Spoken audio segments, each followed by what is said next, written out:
చేసిన తర్వాత అట్లా కంటిన్యూ అయింది. ఓకే. ఆ నెక్స్ట్ షెడ్యూల్ దానవర సూరకథ అయిపోగానే చాణక్య చంద్రగుప్త అక్కినేని నాగేశ్వరరావు గారు దగ్గర తీసుకెళ్ళాడు. మళ్ళీ తీసుకెళ్ళగానే ఏంటంటే ఇది సంగతి. ఆయన చెప్పినది ఇప్పుడు కూడా నాకు గుర్తుండిపోయింది ఏంటంటే, చదువు లేదు చదువు రాదు అని బాధపడే కంటే క్రమశిక్షణతో పనిచేస్తే విద్య ఆటోమేటిక్గా అదే వస్తుంది. నువ్వేం చేస్తావంటే, అంటే చాలా చిన్నపిల్లవాడు కదా, అప్పుడు నాకు వాళ్ళకి చెప్పాలనిపించిందేమో నా వయసుని బట్టి. లేకపోతే అదే ఏజ్ పెద్ద అయితే చెప్పేవాళ్ళు చెప్పకపోయేవాళ్ళు తెలియదు. కానీ అదే ఓ పని చేయరా నువ్వు, షూటింగ్ అంటే ఇంటికాడ నుంచి బయలుదేరి షూటింగ్కి వచ్చాయి, షూటింగ్ అయిపోగానే ఇంటికి వెళ్ళిపో, మధ్యలో ఎక్కడ కూడా ఆగద్దు, ఎవరు పిలిచినా వెళ్ళొద్దు, చాలా చిన్న వయసు కాబట్టి చెప్తున్నాను, ఇది మట్టికి నేర్చుకో అని ఒక పదం వేశాడు ఆయన. అదొక తారక మంత్రం అయిపోయింది అది. ఇప్పటికీ కూడా నేను షూటింగ్ అంటే ఇంటికాడ నుంచి బయలుదేరితే షూటింగ్ అయిపోగానే ఇంటికి వచ్చేస్తాను. అది నాకు వచ్చిన 64 ఏళ్ల వయసులో కూడా అది నా మెదులుతూ ఉంటుంది ఆయన చెప్పింది. ఇప్పుడు కూడా మెదులుతూ ఉంటుంది ఆయన చెప్పిన రెండే, పనికి వచ్చావా పని చేసుకున్నావా ఇంటికి వెళ్ళిపో, ఇంటికి వచ్చావా ఇంటికాడ ఉండు, మధ్యలో ఎక్కడ ఆ తర్వాత ఎందుకు అందే అంటే నాకు అర్థమైంది ఏంటంటే 100 ఉంటాయి సినిమా ఫీల్డ్ అంటే. ఓకే. అవన్నీ మనం బయట పెట్టుకోలేం కానీ 100 వ్యసనాలు ఉంటాయి. ఆ 100 వ్యసనాలకి తప్పించుకుంటాకి ఆయన చెప్పిన పెద్ద మాట అనమాట అది. ఆయన ఏమీ నాకు చదువు చెప్పుకోరా అది ఏం అనలేదు కానీ, బట్ చెప్పిన రెండే, ఇంటికి రా పనికెళ్ళి ఇంటికి రా, ఒక్క మాట జీవితం పాఠం ఇప్పుడు వరకు జీవితాన్ని నిలబెట్టిన మాట. సూపర్. అది క్రమశిక్షణ అనేది ఆయనతోనే నేర్చుకున్నాను. అట్లా ట్రావెల్ చేసుకుంటూ దానవర సూరకర్ణ, చాణక్య చంద్రగుప్త, అనార్కలి, రామపట్టాభిషేకం 4 సినిమాలు అక్కడ చేసి 5వ సినిమా అన్నపూర్ణ స్టూడియోకి వచ్చా. ఓకే. అంటే మళ్ళీ నాగార్జున గారి దగ్గరికి ఎలా ఎంటర్ అక్కడి నుంచి రాజా రమేష్ అని ఒక సినిమా నాగేశ్వరరావు గారి హీరో, అలా ఆయనతో కంటిన్యూ చేసుకుంటూ 7 అంతస్తుల మేడ ఇవన్నీ చేసుకుంటూ అట్లా ట్రావెల్ అయ్యాను. ఇక అన్నపూర్ణ స్టూడియోకి వచ్చిన తర్వాత ఇక బయట ప్రపంచం అనేది తెలియదు మనకి, అన్నపూర్ణ స్టూడియోలో ఉండిపోయా. ఓకే. వాళ్ళ క్రమశిక్షణతో వాళ్ళతో ఇప్పుడు వరకు కూడా మళ్ళీ వేరే వెళ్ళి ఎవరికి మేకప్లు చేయలేదు, వేరే వెళ్ళి చేయలేదు. రిటైర్మెంట్ తీసుకుంటానన్నా రిటైర్మెంట్ తీసుకున్నాను, finish. This is my story. So Shiva సినిమాకి ఫస్ట్ టైం మీరు శివ సినిమా ఎలా వచ్చింది అంటే, ఫస్ట్ రావు గారి ఇల్లు చేసాం. ఓకే.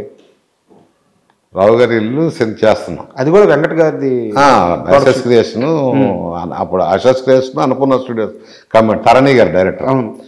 రావు గారి ఇల్లు సినిమా చేస్తున్నప్పుడు మాకు మెల్లిగా ఈ ఉత్తేజ్ స్టార్ట్ అయ్యాడు. ఫస్ట్ రావు గారి ఇంటికి ఉత్తేజ్ అసిస్టెంట్ డైరెక్టర్, ఆ తర్వాత రామ్ గోపాల్ వర్మ గారు. రాము ఏంటంటే కంటిన్యూటీలు చూసుకునేవాడు. ఓకే. ఒక కళ్ళద్దం పెట్టుకొని. అయితే రాముకున్న ఒక అలవాటు ఏంటంటే, ఏ వస్తువు ఎక్కడ పెట్టాడో అక్కడ మనం మర్చిపోయి వెళ్ళిపోతూ ఉండేవాడు. అప్పటి నుంచి మతిమరుపు అన్నాలో మరి ఏమన్నాలో కానీ మరి వేరే ఆలోచించాడో తెలియదు కానీ, బట్ ఏదన్నా చేతిలో బుక్ ఉందనుకో, బుక్ ఒక దగ్గర పెట్టి వెళ్ళిపోయేవాడు అనమాట. అంటే అతని ఆలోచన విధానాలన్నీ వేరేగా ఉండేవి. అట్లా రామ్ గోపాలను పరిచయం మాకు. అలా ఇబ్బంది పడే క్షణాలు ఉన్నాయా అలా మర్చిపోవడం వల్ల?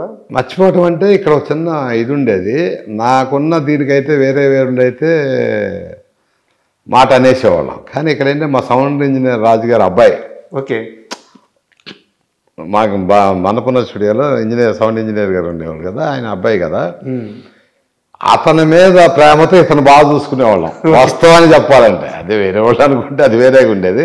అక్కడి నుంచి అలా పరిచయం అయిన తర్వాత రావు గారి ఇల్లు తర్వాత విజయ్ సినిమా చేసాం.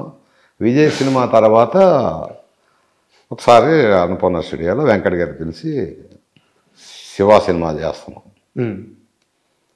శివ చేద్దాం, మేకప్ టెస్టులు చేయాలి, సరే. ఇక అక్కడి నుంచి అంటే అంతకుముందు స్టోరీ డిస్కషన్ ఇవన్నీ మాకు తెలియదు. మాకేంటంటే కథ అంతా అన్నీ అయిపోయిన తర్వాత సినిమా షూటింగ్కి వచ్చేటప్పటికే కదా మేము వచ్చేది. అక్కడి నుంచి మేకప్ టెస్టులు స్టార్ట్ అయినాయి. చిన్న, బ్రహ్మాజీ, ఉత్తేజ్, తర్వాత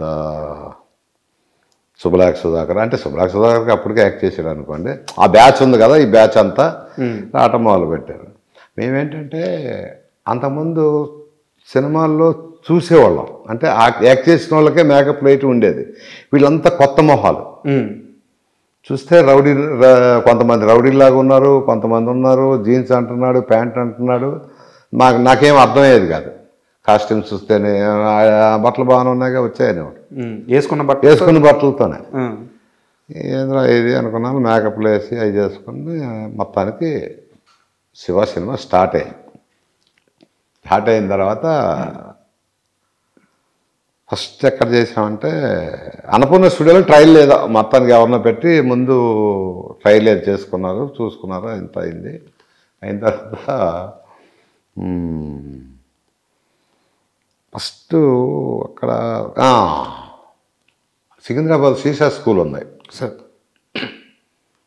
అక్కడ బయట ఒక 40 ఫీట్ క్రెయిన్ పెట్టి స్కూల్లో పెట్టి కెమెరా పెట్టుకొని ఇటు నుంచి రౌడీలు వచ్చి కారు ఆగుద్ది, ఆ బోట్ షాట్ కారు ఆగుద్ది, స్టూడెంట్స్ అందరూ బయటకు వస్తారు. నేను పెట్టేటప్పటికి నేను ఏంటిది బాగా ఇంట్రెస్ట్గానే ఉంది అనుకున్నా. గోపాల్ రెడ్డి గారి కెమెరా సరే ఆయన పెట్టాడు. 4 షాట్లు అని చూసాం, జనాలు రావటం వెళ్ళటం చూసాం. ఫస్ట్ ఇంట్రెస్టింగ్ స్టార్ట్ అయింది నాకు. అంతకుముందు ఏంటంటే డైరెక్టర్ల దగ్గర పని చేసాం, ఇట్లు ఇచ్చాం, కానీ క్లారిటీగా ఉండేది కాదు, మాకు తెలిసేది కాదు. సెట్లో ఉన్నా కూడా మాకు అర్థమయ్యేది కాదు. ఏదో షార్ట్ డైలాగ్ చెప్తున్నా తీస్తున్నారు. ఇదేమైపోయిందంటే ఇతని దగ్గర ఉన్న గొప్ప విషయం ఏంటంటే రాము గారి దగ్గర మాకు అప్పుడు కొన్ని క్రమశిక్షణలు ఉండే. కో డైరెక్టర్ వచ్చినా మాట్లాడకూడదు, అసిస్టెంట్ డైరెక్టర్లతోనే మాట్లాడాలి, హీరోలు వస్తే పక్కకి వెళ్ళాలి, డైరెక్టర్ దగ్గరికి దరిదాపులకి వెళ్ళకూడదు, హీరోయిన్ అంటే ఒక మోసలో పెరిగాం మేము అప్పటి వరకు ఇండస్ట్రీ.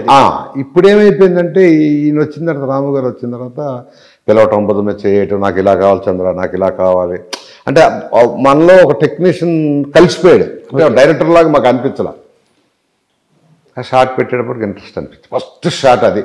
ఆ బోర్డు నుంచి అలా దిగి వచ్చి హీరో ఎంటర్ అయిన తర్వాత వాళ్ళు రావటం తీసేటప్పటికి ఇదేదో ఉంది. ఇది అక్కడి నుంచి ఆ సీసా స్కూల్లోనే అన్ని ఫైట్లు కానీ, జెయ్యి కానీ, సైకిల్ చైన్ తీయటం కానీ ఇదంతా అక్కడి నుంచి మాకు కొద్ది నమ్మకం. అంటే డైరెక్ట్ అప్పుడు నమ్మటానికి మనం ఎవరు, సినిమా కదా, అప్పుడు ఇతను డైరెక్టర్ కాదా అంటే ఈ రోజుల్లో అనుకుంటాం నమ్మకం ఉందా లేదా. అప్పుడు సినిమా చేస్తున్నాం అంతే, మాకు ఇంట్రెస్ట్ అనిపించింది.